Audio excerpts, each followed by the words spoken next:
নামাজ শুরু করার আগে ছোট্ট একটি দোয়া পড়লে 7 আসমানের দরজা খুলে দেওয়া হবে এবং আল্লাহ পাক রব্বুল আলামিন আপনার উপরে রহমত নাজিল করবেন, বরকত নাজিল করবেন। এমন একটি দোয়া আছে যেই বাক্যগুলো খুবই সহজ এবং উচ্চারণ করাও সহজ, এবং আপনি আমল করলে একবার বলার সাথে সাথে নবীজি সাল্লাল্লাহু আলাইহি সাল্লাম জানিয়ে দিয়েছেন তার জন্য আসমানের 7টি দরজাই খুলে দেওয়া হয়।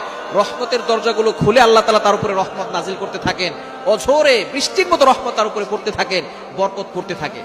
সুতরাং আমরা নামাজ শুরু করার আগে এই দোয়াটা একবার করে নিব। নবীজি সাল্লাল্লাহু আলাইহি সাল্লাম জানিয়ে দিয়েছেন, একবার নবীজি সাল্লাল্লাহু আলাইহি সাল্লাম মসজিদ নববীতে এমন সময় এক সাহাবী এই বাক্যটা পাঠ করেছে। নবীজি সাল্লাল্লাহু আলাইহি সাল্লাম নামাজ শেষ করে বললেন, কে এই বাক্য পাঠ করেছো? কেউ কোনো কথা বলে না। তখন এক সাহাবী নবী সাল্লাল্লাহু আলাইহি সাল্লাম অভয় দিলেন যে কোনো ভয় নাই, বলো।